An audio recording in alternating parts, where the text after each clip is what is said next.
एक गांव में हरीराम और उसकी बीवी कमला और हरीराम का एक छोटा भाई संतोष रहता था। हरीराम की एक छोटी बेटी भी थी।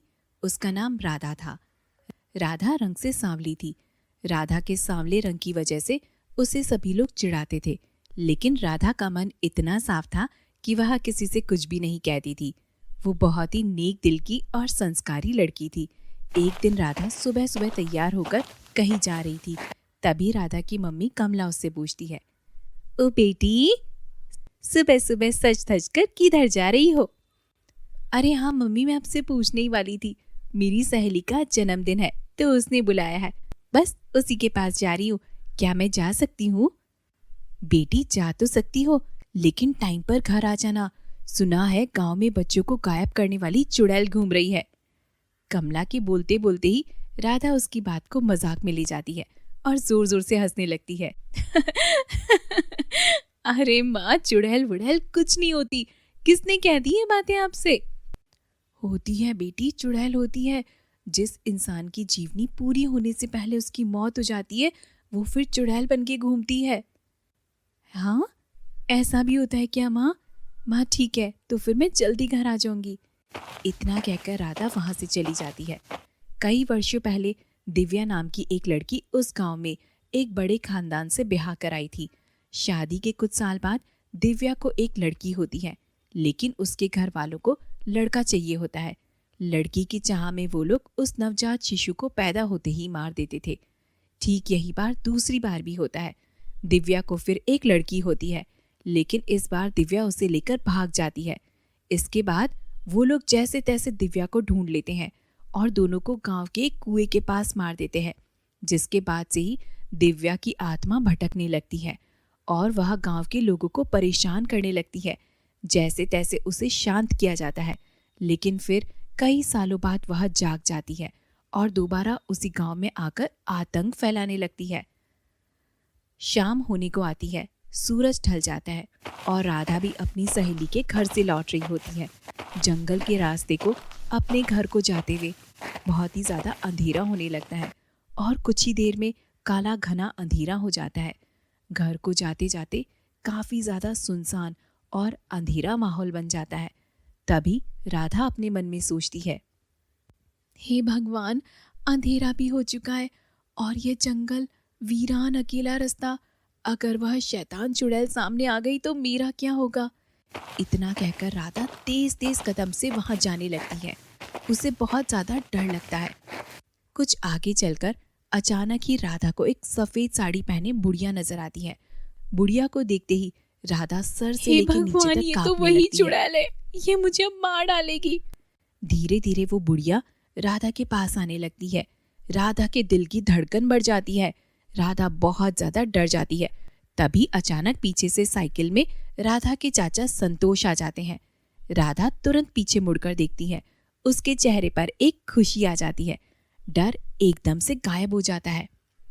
अरे राधा, तुम इतनी रात को इस जंगल में क्या कर रही हो? चाचा, मैं तो मेरी सहेली के घर गई थी और रात हो गई। इतना कहकर राधा उस बुढ़िया की तरफ देखती है तो वहां पर कोई नहीं होता और सफेद साड़ी वाली बुढ़िया गायब हो जाती है। राधा चौंक जाती है कि वह बुढ़िया गई तो गई कहाँ, लेकिन संतोष को तो कुछ भी नहीं बताती और साइकिल पर बैठकर सीधा घर चली जाती है। रात में राधा उसी बात के बारे में सोचती रहती है और उसे नींद नहीं आती। अगले दिन संतोष सुबह काम पर जाता है और शाम होते ही अपनी साइकिल से घर को लौटता है। आज उसे लौटते वक्त काफी रात हो चुकी होती है और जंगल का रास्ता भी काफी डरावना लग रहा था। धीरे धीरे साइकिल के पैडल मारते हुए संतोष घर को निकलता है। रास्ते पर उसे एक बहुत सुंदर सी लड़की नजर आती है, जो कि संतोष को रोककर उससे मदद मांगती है। रुकिए, रुकिए, जी बोलिए। क्या आप मुझे उस गांव तक छोड़ सकते हैं? गांव काफी दूर है। मैं यहाँ इस जंगल में कैसे अकेले सफर करूंगी? उसकी सुंदरता और नशीली आंखों को देखते हुए ही संतोष मदहोश हो जाता है और उसे अपनी साइकिल पर बैठाकर गांव की तरफ ले जाता है। पर संतोष को क्या पता था कि वह चुड़ैल को ले जा रहा है। गांव पहुंचने के बाद संतोष उस चुड़ैल से बोलता है, गांव आ चुका है, अब आप अपने घर चले जाइए। किसके घर जाऊं? मेरा इस दुनिया में कोई नहीं है। अपनी मीठी मीठी बातों से वह लड़की संतोष को अपनी बातों में फंसा लेती है। फिर संतोष उसे अपने घर पर लेकर चला जाता है। कुछ दिन तो यूं ही बीत जाते हैं। फिर एक दिन संतोष अपने घर में बताता है कि वह उस लड़की से शादी करना चाहता है। लड़की अच्छी खासी थी, घर वाले भी मान जाते हैं और संतोष की शादी हो जाती है। शादी के कुछ ही दिनों बाद संतोष के पड़ोस से एक बच्चा गायब हो जाता है। एक आधी रात को संतोष की बीवी घर से निकलती है और तभी राधा उसे देख लेती है। राधा उसके पीछे पीछे जाती है तो संतोष की बीवी कुछ आगे जाकर एक शैतान का रूप धारण कर लेती है। राधा सब कुछ समझ जाती है कि वह शैतान उसकी चाची है जिसने पड़ोस के बच्चे को मार डाला है। राधा भागकर घर जाती है और सभी को बताती है। घर के सभी लोग भगवान से प्रार्थना करने लगते हैं कि वे उनकी मदद करें। अचानक वहां पर एक आदमी प्रकट हो जाता है और उन लोगों को एक जादुई सुनहरी लिपस्टिक देता है और बोलता है किसी तरह से वह लोग यह लिपस्टिक उस शैतानी चाची के मुंह पर लगा दें, जिससे उसकी आत्मा को मुक्ति मिल जाएगी। परिवार वाले शैतान चाची का इंतजार करने लगते हैं। कुछ देर बाद घर में संतोष की बीवी यानी शैतान चाची पहुंचती है।